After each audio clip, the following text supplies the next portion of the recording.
¿Podemos seguir así? Bueno, nos jugamos a la máxima. ¿Cuál es el argumento para designar por decreto de necesidad simple a García Mansilla y a Ariel Lijo?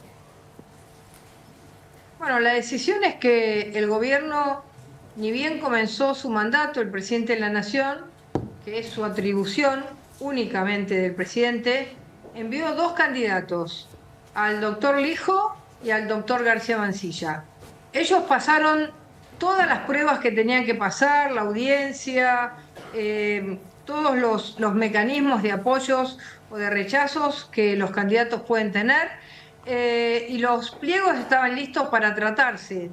Ya desde el 20 de mayo los pliegos, después de haber pasado todo ese proceso, estaban listos para ser tratados. Desde el 20 de mayo el gobierno pidió insistentemente el tratamiento de esos pliegos, el presidente de la Nación.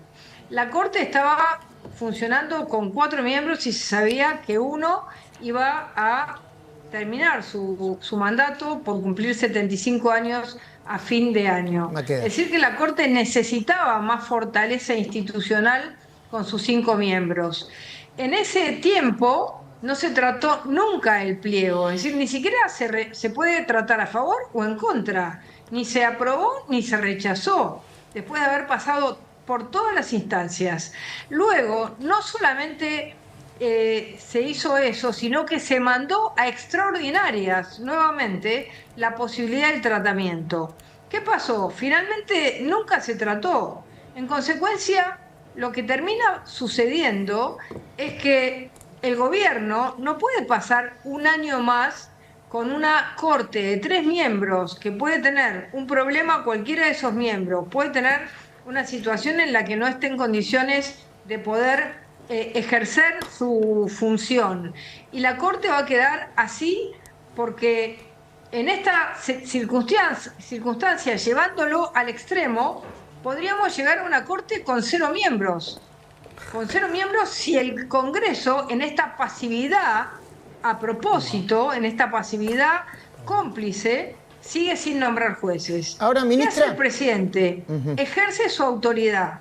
La autoridad que no la saca, como dicen algunos, de una monarquía. La saca de la Constitución Nacional Argentina. La Constitución Nacional Argentina dice que si un miembro de la Corte no es elegido de acuerdo a la forma en que tiene que ser elegido, es decir, por los 2/3 del Senado de la Nación, entonces el presidente de la Nación podrá nombrarlo en comisión es un nombramiento en comisión por el tiempo que dure la legislatura. Es decir, en este caso, hasta el 30 de noviembre. Esa es letra de la Constitución. Los que están diciendo que el presidente se excede en sus atribuciones, que el presidente es un monarca, no conocen nuestra Constitución Nacional, no la han leído. Usted imagínese, en un año como el que estamos viviendo, donde tenemos que tratar temas de enorme importancia para el país, los temas de la deuda, los temas que hacen a la seguridad pública, el acuerdo con el fondo, ¿no? A circunstancias que puedan tratarse de nuestra economía, de la desregulación, de las privatizaciones, los temas que van a llegar a la Corte. Y tener una Corte que está con pocos miembros, enclenque, no tener la robustez institucional que tenemos que tener. Entiendo. El presidente dijo, yo prefiero utilizar el mecanismo que me otorga la Constitución y en 9 meses esperar que de una vez por todas el Senado de la Nación hable. Ahora, el Senado se quedó mudo durante un año. Bueno, eso era lo que le iba a preguntar precisamente. Usted lo que dice es lo que viene diciendo el presidente, me parece, ¿no? Se agotaron todas las instancias legislativas, el que está en falta es el Senado, no el Poder Ejecutivo. ¿Esa es su lectura? Y si el Poder Ejecutivo lo primero que hizo fue el presidente de la Nación, porque es una atribución del presidente de la Nación, mandó 2 candidatos. Los candidatos fueron al Senado, hicieron todo lo que tenían que hacer, pasaron sus audiencias, tuvieron la posibilidad las organizaciones, los ciudadanos pudieron opinar a favor y en contra. Luego tenía que ser tratado por los senadores.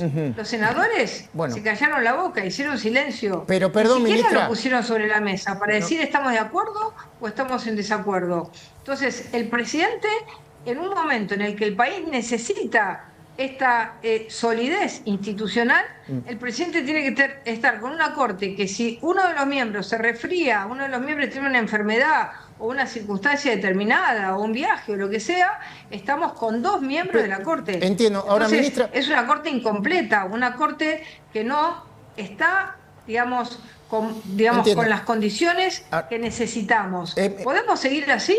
Bueno, nos jugamos a la máxima, a utilizar el recurso constitucional. Por eso todos los que hablaron de que esto no es constitucional, que lean el artículo 99, inciso 4 de la Constitución, y después el inciso 19 de la Constitución.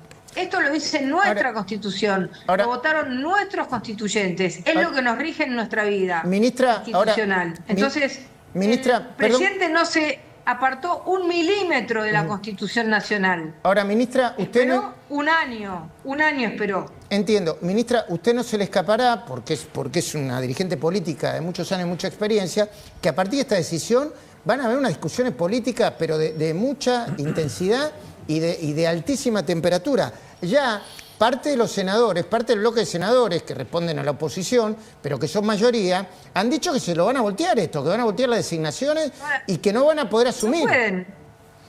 No pueden porque es un decreto simple, punto 1. Punto 2, ¿por qué no se lo voltearon a Kirchner? ¿Por qué no lo hicieron con Alfonsín? ¿Por qué no lo hicieron con Macri? ¿Por qué con Javier Milei? ¿Por qué esa forma de intentar bloquear cualquier decisión que toma el presidente Milei? Fue un presidente elegido con las mismas condiciones en las que fue elegido Alfonsín, Kirchner o Macri. Pero Macri tuvo que volver. A ver. Les dieron la posibilidad. A este presidente no se la quieren dar, le quieren voltear todo. Entonces, a ver, seamos un poquito institucionales. La institucionalidad significa que si el presidente está utilizando un recurso constitucional, no puede venir un senador y decir, revuelo mi voto en el Senado para oponerme. ¿Por qué no hizo eso cuando tenía que votar por sí o por no estos 2 candidatos?